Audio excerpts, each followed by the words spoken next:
Hello, writers. I'm Josiane Fortin, and today I'm interviewing Victoria J. Hyla. Victoria is the self-published author of the Hearts-Drawn Wyld trilogy. Okay, that's hard for me to say.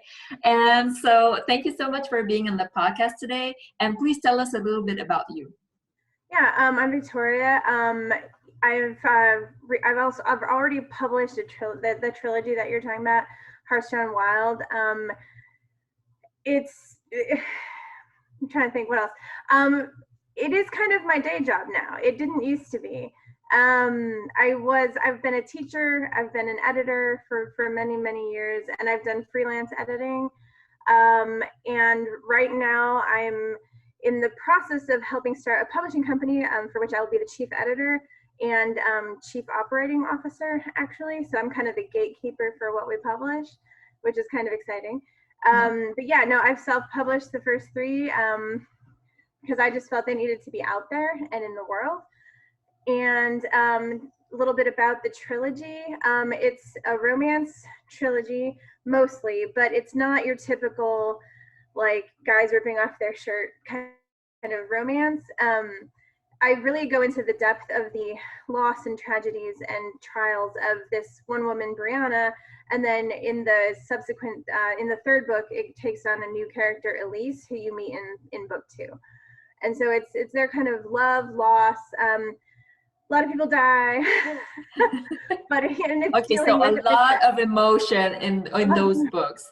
And I'm wondering, did you study in literature? If you're like, you were a teacher, like what did you teach? And is that what you studied? Yeah, no, I studied English education at the University of Illinois in Champaign.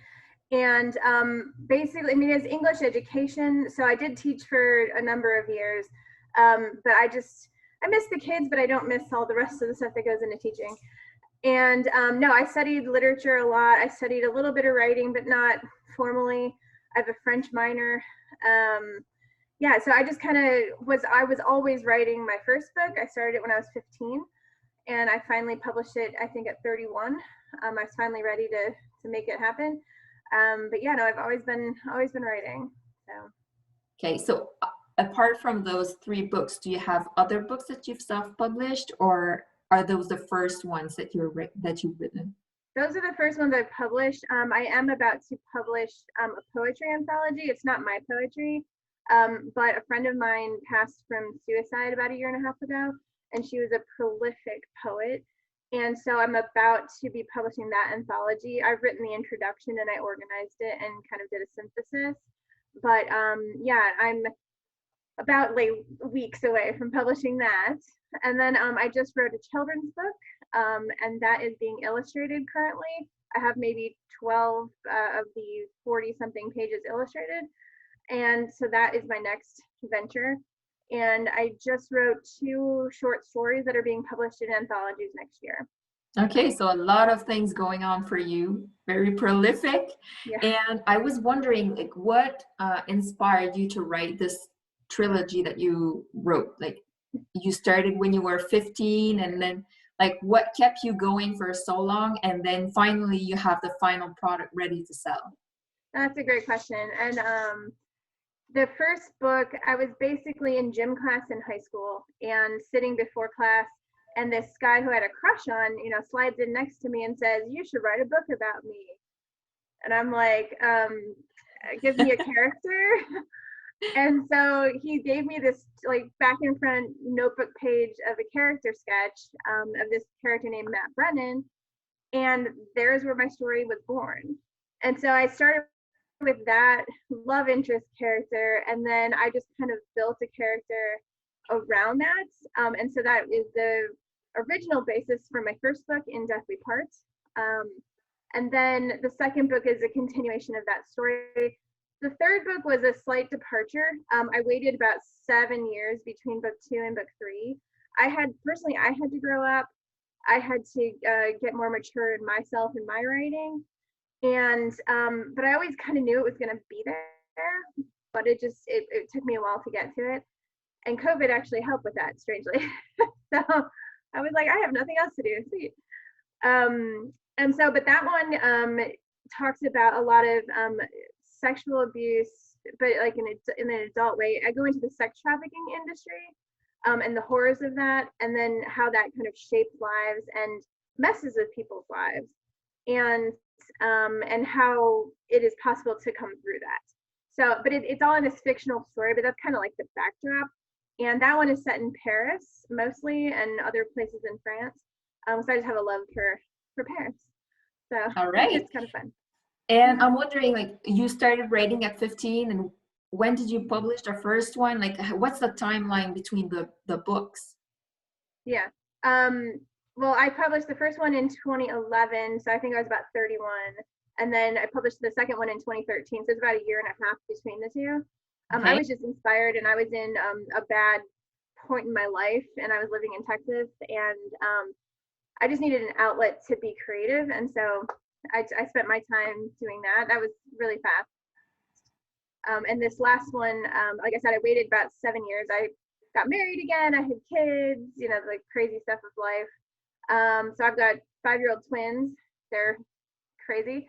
And then I wrote this one in about 4 months. Like real work was about 4 months. Wow, that's very fast. What is your process to write this fast? Psychosis. I'm obsessive about it. And it's about organizing it. I had a lot of the ideas already there, and I just basically went back to the beginning, read what I had written already, and I had maybe 40 pages written when I really started working on it. And so then I just kind of read through that, and then did a basic kind of highlight outline, just kind of points I wanted to hit. And then I just started writing, and I didn't give myself a schedule or a deadline. It was just, I need to write this scene. And some scenes are a lot harder to write than others. But you just go through it. And I would leave a writing session, and my husband would be like, "What is wrong with you? Like, you look thrashed." I'm like, "Because I'm going into the emotions of my characters." Yes. And I noticed that you created on Amazon a book set. Like, how is the process, and why did you decide to do that? I want to hear all about it. Well, I didn't even realize I had done that. So that's interesting. Honestly, I think it's a button you click, because I wasn't even aware of that. It's that easy. But I want people to read all three. And so that's kind of why I know I clicked the button, but I wasn't sure what happened after that. Amazon makes it pretty easy, but it also makes it hard to make a lot of profit. And so Amazon's kind of one of those necessary evils, because you want to have your book on there for visibility and people think your book is like real and stuff. But for authors, it's not always the best profit margins. But yeah, no, with the box set, I really hope people would want to read all three. But like the third book could be read on its own, but you know, there's a lot of background in the first two that make it important to sell it as a set. Yeah, but does it actually come in a box, or is it just like the way they market it? I think it's just a marketing thing. I know there was one little step where you could create a box, but I wasn't sure how to do that. I know some of the bigger books do that, like the Harry Potter and all that stuff. They get that really cool box. But no, I think that was an extra step that I chose not to do, because I'm like, I'm not sure how to do that. So you weren't ready to design a box. You're like, never mind, they just come together. And did you notice if that helped your sales? I'm not sure. I haven't gone on and looked at sales in a while. I've been working on so many other projects. I just haven't even gone on. But I know that people kind of ask me about it, and they're like, well, should I just get one? Should I get all three? I'm like, well, you can just get one, but why not get all three? Because when people read them, they say they read them pretty fast, and they're not short books. I mean, the first one's about 560 pages, and the last one is almost 700. So they're strangely quick reads. People just plow through them. And I got a lot of people in this third book saying they had so much anxiety they just couldn't put it down because of what happens to the characters. So I'm like, yay. Yeah, that's very good to get kind of that feedback. That means it was so good they didn't want to put it down. And I'm wondering about your pricing strategy. I see some authors, when they have 3 books, they'll sell the first one cheaper so that people will get started in the trilogy, and then they move to book 2 and book 3. Do you use that strategy? What do you do about your pricing? Um, I don't. I kind of let my previous I guess it's a vanity publisher, but the previous publisher let just kind of sets that cost.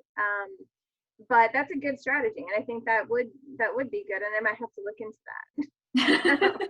And I'm That would wondering, make like, sense. if I buy the set, would it be the same price as purchasing each one of them individually, or do I get some kind of I think it's a little special bit pricing? discounted. I think it's a Okay. little bit discounted, but on that note, if people buy them directly from me and get the hard copies, it is so much cheaper than what's on Amazon, and then I get to make more money. But no, I have boxes and boxes of books here that I am willing to sign and sell, and my website has all that information. So. Okay, so you do sell directly, but then how do you handle postage? Because I know here in Canada it's quite expensive. Where are you located?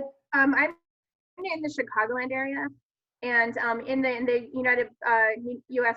Postal Service, they have what's called a media rate, and as long as you can prove that it's books or media or CDs or whatever it is, it's a much lower rate. Okay. It's maybe like $3 to $4 per book. And if you bunch them together, like I've mailed a trilogy to California, and it cost me I think $8 shipping, Okay. which is not very much. But I also mailed a single book to Mexico, and it was like $30. So, Okay, that's quite expensive. yeah, And I don't recommend that. It was for my uncle, so it was just I had to send him one. So. and what advice would you give to an aspiring author? You're going to be an editor for a publishing house. So Yeah. what advice would you give to someone who's just starting out, or maybe they've written like a couple of books, but they're not like half written? Like, what advice would you give them? Well, I mean, if you're just starting out and just have this idea that you want to write, just start writing. That's the best advice. The more you write, the more you get to understand your voice, the more you get to understand how you want to tell a story. And so just be writing. Always write. I've always written. I mean, I wrote my first like mini tiny book when I was in third grade, so about 9 years old, and that kept me writing. So just keep writing. Read a ton. Read a lot of stuff, different kinds of books. Read some classics. Read some new stuff. Read some even young adult literature or children's books. Learning what the language does and how it looks is really important. If you have a book in progress, reach out to an agent, field an agent if you want to go through a traditional publishing route. I know that our publication house is kind of unique in the sense that we will publish whatever we get as a submission. The stopgap is how much work does it need when it comes to us, because that's kind of my kind of job and process is that I'm willing to publish anything if people want it published. However, we have in-house editors, we have in-house designers. How much work have you put into it, and then how much work do we get? And that kind of determines the profit structure, I guess. So if you turned into us and it's amazing, we barely have to do anything with it, just some formatting, you're going to get so much more profit. But if it comes to us and it really needs developmental editing, you haven't thought your process through, you haven't thought your ideas through, that's when we have to start cutting into the author's profit. So that's kind of it's a little unique in the publishing world. A lot of publishing houses will just kind of say, nope, not ready for it, don't want that, whatever. But this is a new philosophy. Our CEO is that's his thing. He wants to just help people get their voices out, but we also want to have quality things that we're putting out there. Yeah, that's an So interesting business model. It's the yeah, first time I hear about that. yeah. So and the house is called Almost Anything Publications. So that's kind of what it is. We'll publish almost anything. There's a few topical things that we're kind of not into, but it's very few.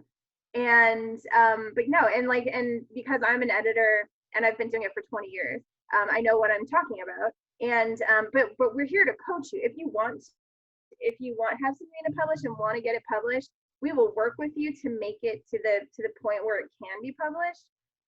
It's just going to cost in some royalties, which is Right. I think reasonable. So What do you feel was the hardest thing about becoming a self-published author? The hardest thing is marketing. It's just hands down marketing. It is a weird market. I hate selling things. This is why I'm a writer and not a salesperson. I have trouble selling my own stuff. And knowing what is going to get you the most, I guess the biggest bang for your buck. What is going to get you the most visibility without breaking your bank? Because you've already spent time and money on creating it. But then most people who are the creators cannot sell. It's a different skill set completely. It's two different towers. And I find that completely true. I could not sell ice to someone who's on fire. I just couldn't. It's not my skill. And but my husband, he's Mr. Sales. So he gives me little ideas every once in a while. But it's really finding some really great websites that will let you have a platform to sell from. A new one that's out there is All Author. That one's really great. BookBub is another good one. Book Throne also. So there's a lot of ones that you can kind of go into, and it's minimal cost on your end, but they give you lots of opportunities to be in front of readers. And these are sites that readers go to find out new authors and new publications. So. Yeah. So what do you do on those platforms to get noticed? You mean the basic stuff, you put your books on there and you have an author profile, and usually that's free or very minimal cost. But then there's of course graduated steps, like a membership on, say, All Author allows you to build your own ads. So it takes your book covers and puts it in really pretty backgrounds, and you can do any kind of combination with that. There's also cover contests and interviews, and just being present on there and using the features of the site, they come to you, which has been my experience. Do you have any other ways you promote your books on social media or through podcasts like this one? I love this. This is fun. And I've done a radio interview, and that one's coming out in November. I'm doing an interview for the All Author site, and I think I have another interview coming up at some point soon. I can't remember.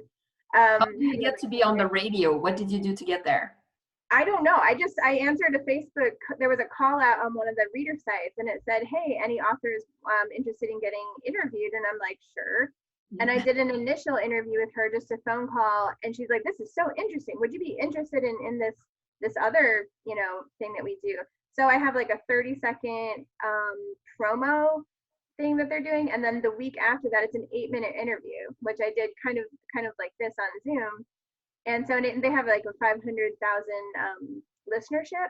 So it's really staying present on Facebook particularly, getting into some reader groups, getting into some writer groups, and watching for those kinds of posts. Because a lot of places, like this radio station, was looking just to fill up content. Yeah. And they were doing those 30-second slots for just whoever emailed. And then from there, they were, going and doing more extended interviews. So it's really following. Facebook is good for that kind of thing. Twitter, I'm not a huge Twitter fan. I forget it's there. I do a few things on there, but mostly not. But Instagram is very cool. Instagram, I've done a lot of fun photos. You can take your pictures of your books in different settings and just kind of put them on there and drive people to your website. I also have an author newsletter, which I started in August, I want to say. And that has been really fun because it kind of lets readers get into your personal life a little bit and see what's coming up. And you can sell through your newsletter too. So that's kind of the stuff that I've been doing. It's a lot of legwork. Your newsletter, is it every week that you publish something? Yeah, it's every month. I do once a month. Yeah. Okay. And one of the questions that I had is, what writing project are you currently working on? So we talked about a children's book and a poetry book. Do you have other things after that you're working on? I do actually. I'm also working on a new romance trilogy, so kind of back to my roots. This one is going to be set in Mexico, and because I studied abroad in Mexico, and it's kind of based on some of those experiences. but it's also based on a juncture that I had in my life at one point, and then it's kind of the what if I had taken this path. So it's kind of starting definitely one of the characters is 100% me, but then once she kind of gets into the story, then it's fictionalized. And so I'm working on that. I'm maybe 60, 70 pages in, and that's kind of my heart. But it will be another trilogy, and this one will kind of follow this group of women from multi generations. They're not all related, but they all kind of converge at this one place that's in Mexico. It's a hotel that the two main characters are renovating. It's kind of a dream, a leap of faith for these two American women to go do this. They studied abroad in this town and loved it so much and kept walking past this hotel every day on their way to class. And they're like, we should totally do this. And this is the what if we had done that. So, and then of course there's love and romance and all kinds of drama and all that stuff. And I go to sleep thinking about it. I wake up thinking about it, and then life gets in the way a little. But so that's kind of my long-term project, and I'm really excited to explore that world. It sounds really interesting. Thank you so much for being on the show. If people want to know more, where can they connect with you? All right. Well, my website is probably the first place. It's www.victoriajhyla.com. And all of my different social medias are kind of listed on that site. I'm also on Facebook, Twitter, Instagram. I do have a YouTube channel. It only has 2 things on it, but it's called Trailers Unlimited. And I made book trailers for my first 2 books, and I put them up there. I was hoping to, and I really still hope to get submissions from other authors to promote other book trailers. Haven't had any success with that yet. Again, marketing issue. But yeah, no, my website and Facebook are probably the 2 main ones. Yeah. So awesome. I'll make sure to share those links in the show notes. So if listeners, you are interested to look it up, then look in the show notes. Thank you so much, Victoria. It was so much fun. Thank you so much. Bye.